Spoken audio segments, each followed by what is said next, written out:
Okay, guys, hi once again, and thank you for being still here. So it seems like the previous video is working, so we are going to continue with this one. Uh, Here we are going to talk about the industrial and the industrial revolution, and then Josh is going to talk about like an overview of the third floor for your quiz. Uh, so here you have in this picture, and also referring to the quote that you have, something important for us to consider, and is that the industrial revolution didn't came like out of nowhere, like from one day to the other. There was a process, and the beginnings of this was the industrial revolution, the process that happened before the industrial revolution. And we need to understand this industrial revolution in order to get to know this period that happened before the actual industrial revolution, and that laid like the ground for the industrial revolution to happen. One example that we need to take into account here is, as you can see in this picture, and the quote is the creation of a consumer culture. The quote here is talking about the East India Company, and it's important for us to understand that this British East India Company importation of cheap cotton textiles helped to create this massive consumer culture, because with the entrance of these goods to the British market, then people that in the years previous to this was not able to buy this type of clothes, now with this import was able to buy and have different type of colorful and more comfortable clothing. So of course this changed the patterns of consumption in the population.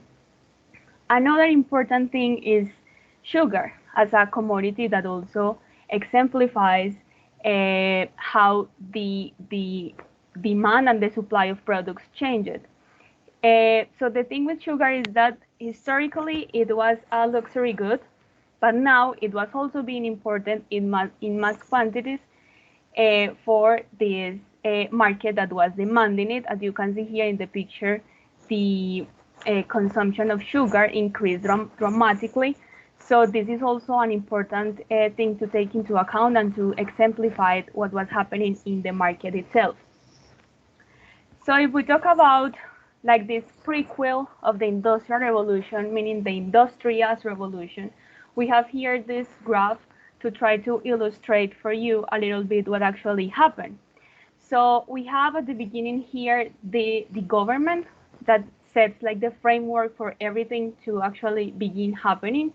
In the case of, for example, the property rights, and how the government enforce the people to actually fulfill their contracts, which is important for the market for the financial market, for example, to work, and for the property rights to be fulfilled.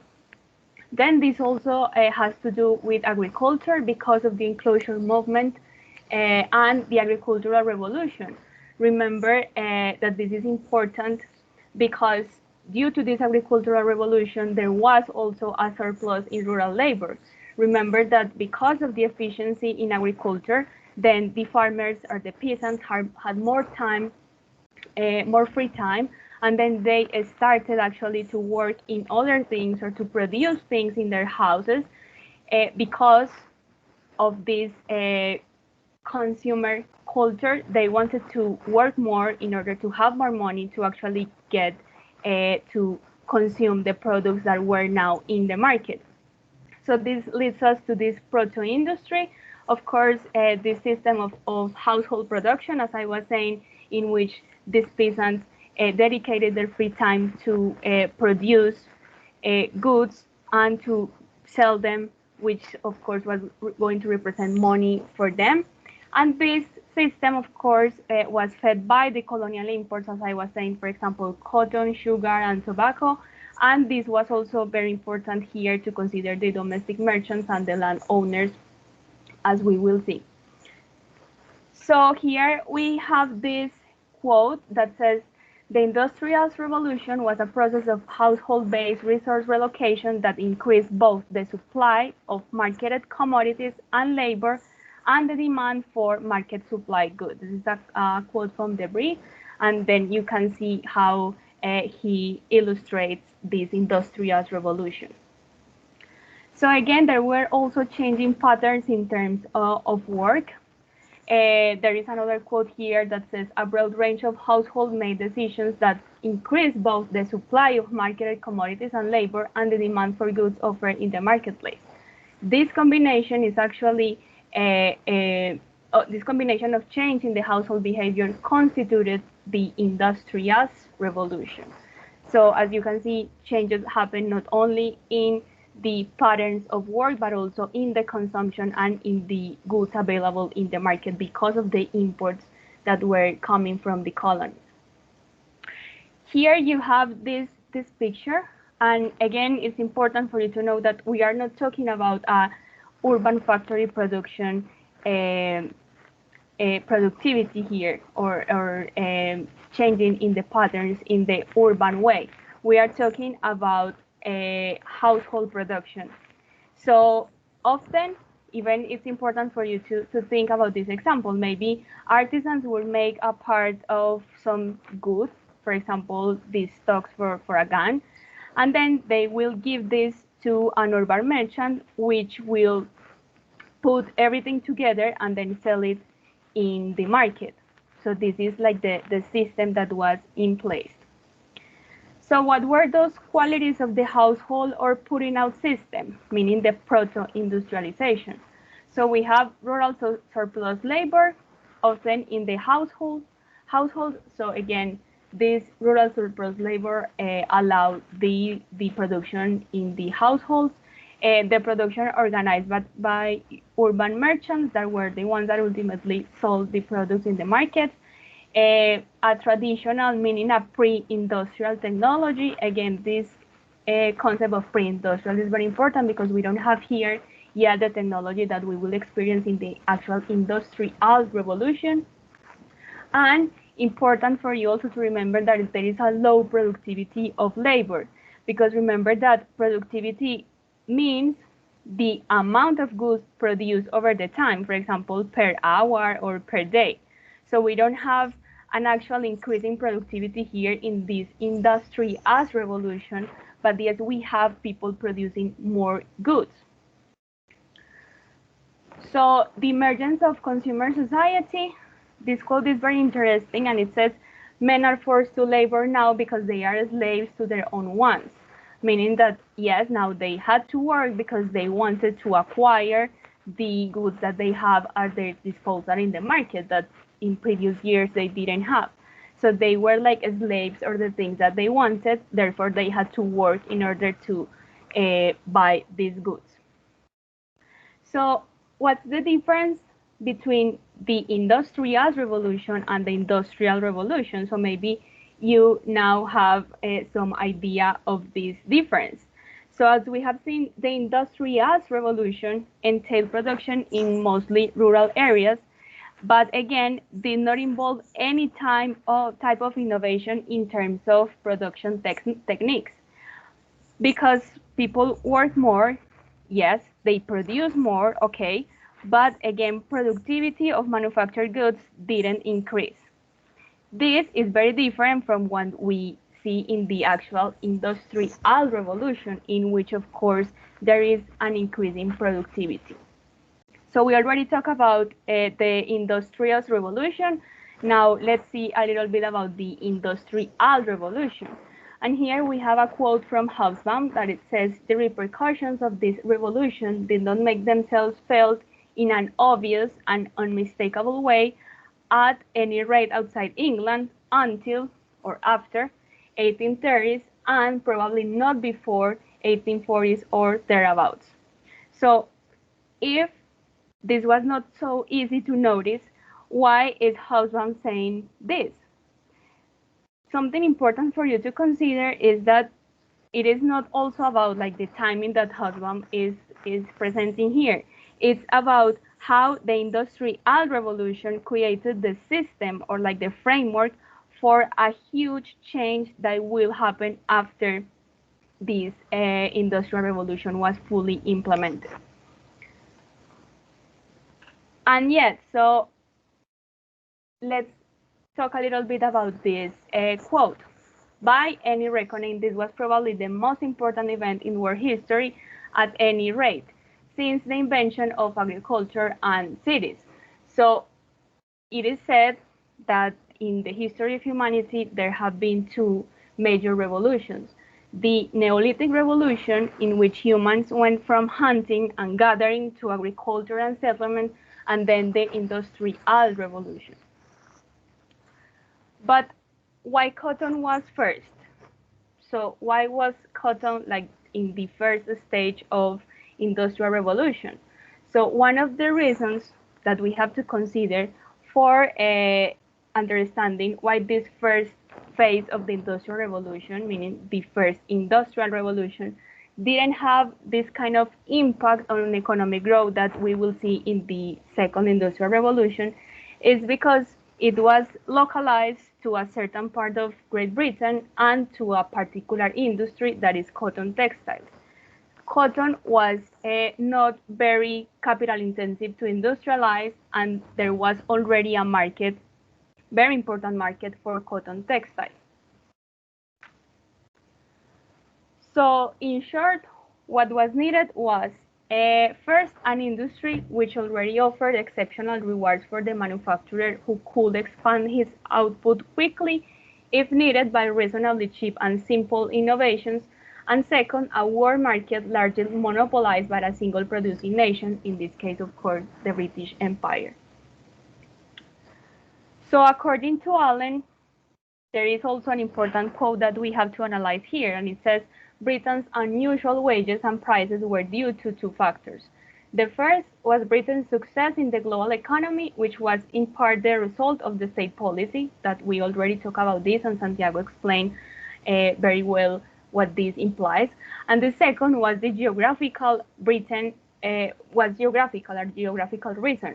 Britain had vast and readily worked coal deposits, meaning that, of course, yes, we talk about the consumer part and a very healthy consumer sector, but then Allen is also saying that there are other two important things to consider regarding this industrial revolution, and is the high wages and the cheap energy, meaning coal. This, of course, incentivized the replacement of expensive labor, with very cheap energy.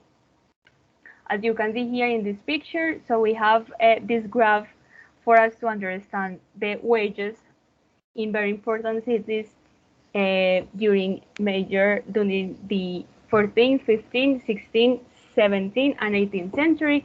As you can see, there is an important increase here, especially if we are talking about London, and then even considering the second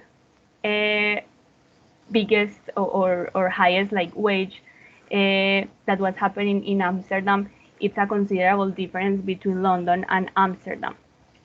And if we go here to the price of the energy, it is also important for us to analyze a little bit about this. In the early 1700s in Newcastle, you can see here the price of the energy, and here the price of labor relative to energy. You are going to see here how Newcastle it's very different in comparison to the other cities studied in this or portrayed in this graphic. So we got to our general question about the Industrial Revolution, and perhaps we already have discussed most of the answer to this question, but again, we are going to cover a little bit more about this in the Q&A sessions. But the question is, why did the first Industrial Revolution happen, when and where it did, and why did it happen to the industry it did, meaning cotton textiles? What were the specific conditions, in other words, that particularly existed in England, especially in the northwestern part of England, more than elsewhere to favor the Industrial Revolution happening there and with cotton? So this is the question that we have for our Q&A sessions. Maybe we already covered most of it, but then, of course, we will go further in the Q&A sessions. So I'm going to give now the words to Josh, who is going to talk a little bit more about the not only the Industrial Revolution, but also important things about the third floor for you to have into account for your test. Okay, thanks so much, Ana Maria. Now you can see another sort of bewildering chart here. By the way, if you can hear a slight echo, that's because I'm talking to you from a bathroom because I'm at my finca and people are talking outside and I can't be too far away from the router. So if there's an echo, that's the weird situation. Why? So in this chart, you can see basically, in a nutshell, what we want to represent here with the importance of the British Industrial Revolution. And that is this, that again, as I briefly mentioned at the start of, well, should have been this video, but it's actually the previous video because we've split it in two, that the Industrial Revolution sort of represents the fulcrum of our course, meaning the kind of balancing point. There's kind of the part that comes before it and the part that comes after it. And we're right in the middle point because we're here dealing with up until the first Industrial Revolution, where the ground is laid, but the world is really going to change once that Industrial Revolution becomes global. So in some ways, a lot of what we've been talking about, not necessarily since the very first floor, but certainly since the second floor of this course, is stuff that kind of builds toward the Industrial Revolution. Of course, the third floor was explicitly focused on that. So we see, for instance, the Financial Revolution, creating a modern fiscal system, a system of taxation, national debt, etc., which creates the financing in many ways for the Industrial Revolution. We see an agricultural revolution. We haven't focused too much on that, but we mentioned it a bit. For instance, in this class, when we talked about the Industrious Revolution, that although, for instance, during the period of the Industrious Revolution, that is before the Industrial Revolution, manufacturing productivity didn't increase, that is the amount that could be produced per man-hour of work, agricultural productivity did. And that's part of the reason why you had this surplus rural labor, people with more time on their hands who were then starting to make stuff so that they could consume more. And so that's part of the thing laying the ground for this. Of course, the Industrious Revolution itself, that is this system that is supplying more goods, even though not in a more productive fashion, still because people are working more, they're making more stuff, and this is feeding more consumption. Political reform, that happened in 18th century Britain too. We haven't really talked about that. But you can see that we have these various factors that are kind of leading into the Industrial Revolution. And then, as we'll see in subsequent classes, there's a lot of stuff that comes out again, that is consequences, directly or indirectly, of the Industrial Revolution. For instance, you basically get the creation of a working class. So you have the emergence of a new kind of division of classes in society. And with it, you get pressures, political pressures, for instance, which give rise to mass democracy and also socialism, right? For instance, Marx, writing in the middle of the 19th century, is writing about industrial capitalism, the working class and class warfare and all this stuff. This is very much a response to the Industrial Revolution. You also, of course, have an expansion of financial capitalism, and with it, you have a much bigger, more global scale of foreign investment and speculation. You have the emergence of Britain as an all-powerful empire, just about, in the 19th century, which is also the world's first great industrial power. And Britain accordingly needed to export its goods. It needed markets for all of this industry that it was ramping up. So as we'll see, that created the basis for what we might call liberal capitalism, that is free trade. Britain, which had been a very protectionist country before, now argued that everybody should be open and free trade. Partly because, well, it needed cheap food, because now it was increasingly an urban country, and so it needed to import food. So it wanted that food cheap, so it didn't want trade barriers preventing it from importing food. And of course, it needed to export its industrial products, so it wanted to eliminate trade barriers there too. So we get the emergence of liberalism, et cetera, et cetera, et cetera. So you can see, at least beginning to see, how the Industrial Revolution really will change the game, so to speak. Okay, but moving on to the next slide where we go over the third floor, because obviously we're not dealing with those consequences of the Industrial Revolution yet. In the third floor, we've basically looked at the world from the 17th century up until the very early 19th century. So we started, for instance, looking at the slave trade and how this created the system of plantation production. As we've seen more about today, it created the basis for a mass consumer culture because there were these commodities like tobacco, sugar being produced on a really large scale for markets back in Europe. It also created this process of outsourcing commodity production. So Europe, especially Britain, could be the centerpiece of industrial production, at least from the time of the Industrial Revolution. And so this is an important step, the slave trade. And then we moved on to the Dutch Empire and financial bubbles, where we saw the innovations of the Dutch. And this, of course, was connected also to the story of the Reformation, the Dutch splitting away from the Spanish. Financial bubbles were a consequence of Dutch financial innovation. And then, of course, today we saw the fiscal military state and the Industrial Revolution. And of course, in that topic of the Industrial Revolution, we also talked about its prequel, so to speak, the Industrious Revolution. Okay, so breaking this down in terms of some main themes that you should remember from the third floor and its constituent topics, the slave trade. You should remember that the origins of the Atlantic slave trade are in the Islamic slave trade. So the Islamic world pioneered the transportation, trafficking of sub-Saharan African slaves for the purposes of working in various sectors or producing commodities. And it was the Portuguese, remember, when they made these incursions into West Africa, who basically learned this trade from the Muslims who had been doing this for centuries. The long connection between sugar and slavery. If we had to name one commodity that is historically most associated with slavery, it's definitely sugar. The association between sugar and slavery predates the American plantation system. So for instance, Middle Eastern sugar producers were exporting slaves to produce that going way back.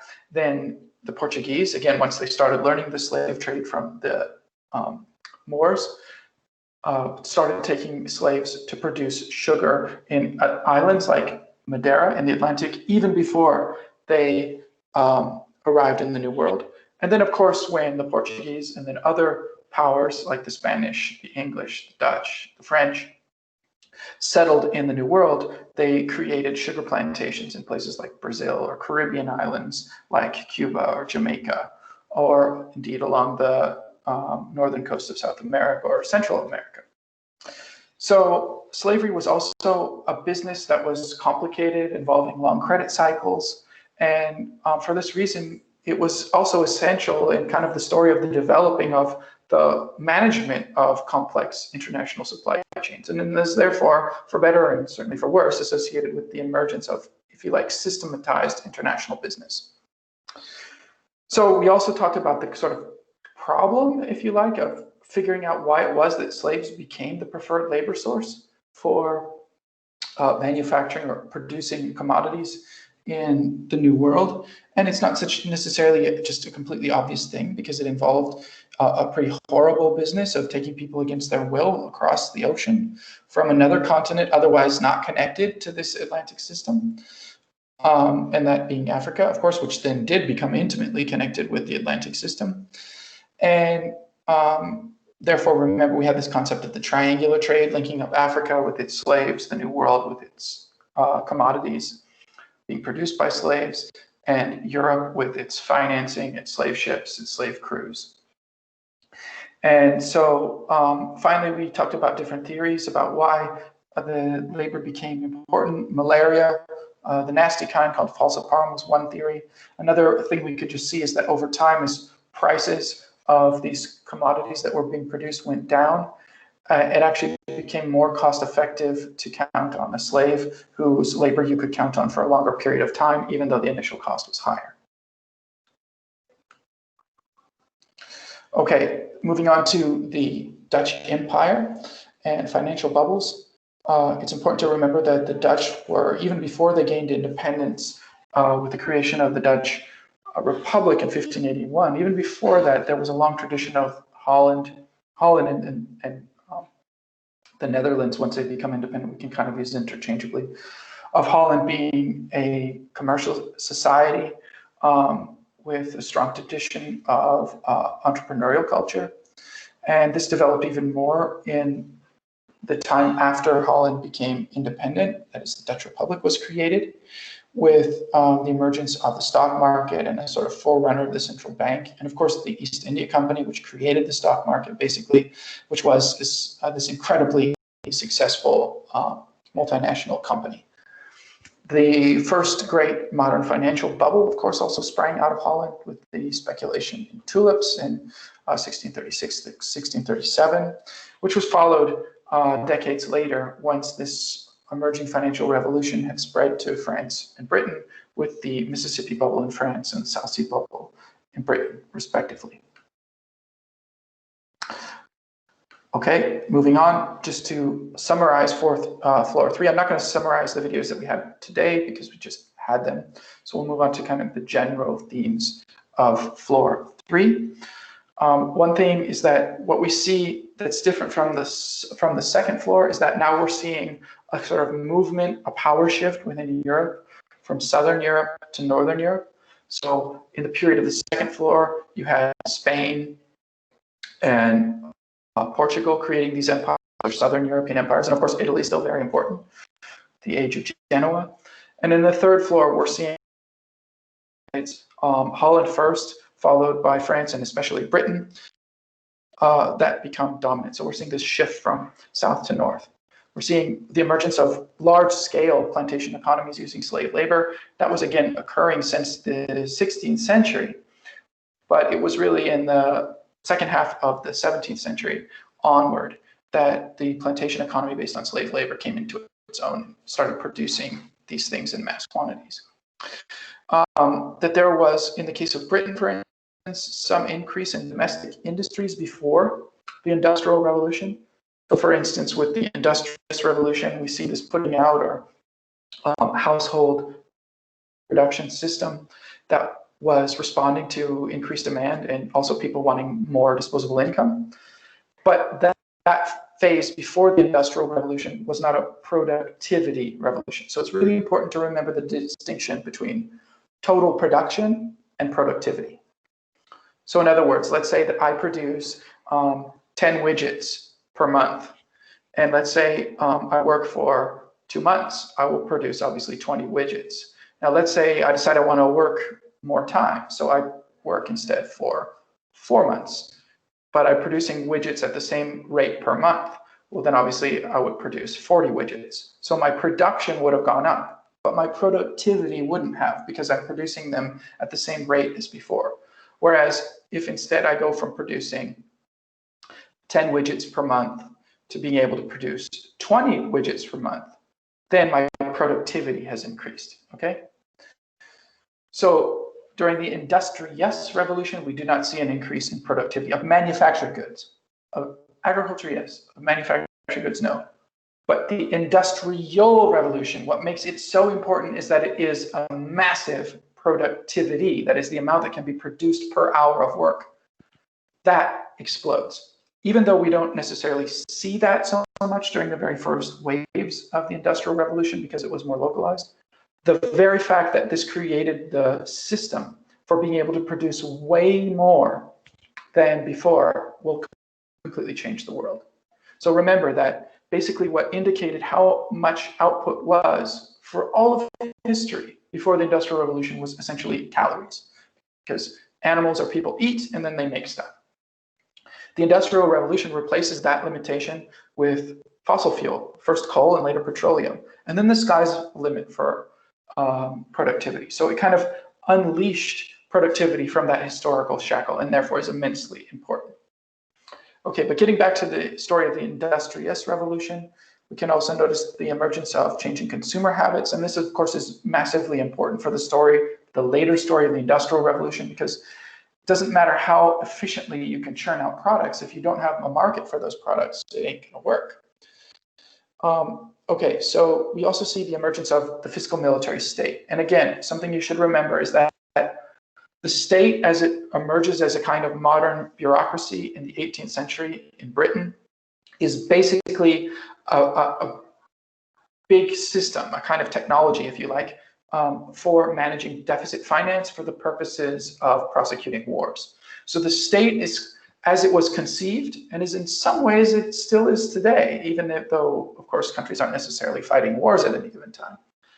It is a way of managing deficit finance. That's why states got bigger. That's why they got interested in figuring out what their citizens are doing and collecting data on them. That's why the amount of people working for the state expanded so much. And it was the British who basically created this bigger state as a way of managing this complex global empire that needed to basically borrow tons and tons of money and figure out how to pay it back. Okay, so then we can talk about, also it's important to remember that the beginnings of the financial revolution are in Holland, with the creation of the stock market, for instance, but this fully fledged financial revolution, which was itself part of the emerging fiscal military state, was really something that reached its full flowering, if you like, in England. We're also seeing increased urbanization. Again, this is a process that really gets going in England. The roots of it are in the 17th century, but it's especially an 18th and 19th century phenomenon. Again, it's partly connected to the story of increased agricultural productivity. They simply didn't need as many people to live in the countryside. So at first, during the so-called industrious revolution, that just meant that people in the countryside could do other stuff and they could make stuff. But later, we'll start to see mass displacement in the countryside. This really begins in the late 17th century, and people migrating to the cities.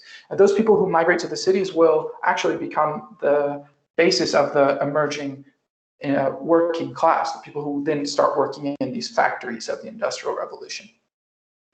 Okay, so those are the kind of things you should remember from the third floor.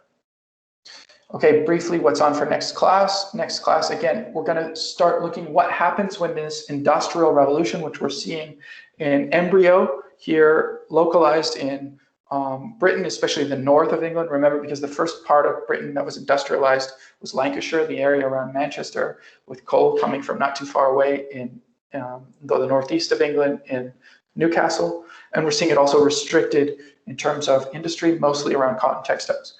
But what's going to happen in our next video is we're going to see that this expands into a second wave. So we have industrialization of coal and iron and things like building of railroads, and also other countries getting on the act of industrialization, other parts of Western Europe, eventually places like the United States. And we're going to see a new wave of globalization associated with the need for raw materials, the need for markets as a result of this industrial age. So we're going to see really the world change again in a big way as a result of the internationalization of the Industrial Revolution. We have two main readings for that. Of course, there's also the introduction of the fourth floor, but that's, as you know, just a couple of pages. And we will have a discussion on contemporary empires and globalization. Okay, and just to remind you again that you have a test either tomorrow or today, depending on when you're watching this. You will get more time. I hope you've all read the email. If you haven't, please read it that I sent out, informing you, reminding you of the test tomorrow. That email also contains an attachment showing like an image of part of the screen that you see when you do one of these tests. And in it, it just reminds you that when you're doing this test, make sure that when you're on a page of questions, in the case of tomorrow's test, we'll let you see 2 questions at once, and you want to go and see the next questions, click on next page. Don't click on submit quiz, because if you do, obviously, then you will submit the whole thing before you've got to the end. So just make sure that you follow the test in the next way. Again, you will have 2 questions per page that you see. As with the previous one, you will not be able to go back, but we will let you see two tests or 2 questions at a time. So hopefully that'll be a help to you, and you'll have more time. You'll have up to 3 minutes per question. Okay, and remember, you find the test in the same place, in the Course Interactiva page, in the section called Evaluaciones, the subheading called Quizzes, and it will be called Third Floor Test 2020-2. Okay, so that's it for myself and Ana Maria. Obviously, Santiago was with us in the previous video. So have a good day. We'll see you in the Q&A sessions, everyone. And good luck on your Thank you, guys. See you soon. Bye. Bye.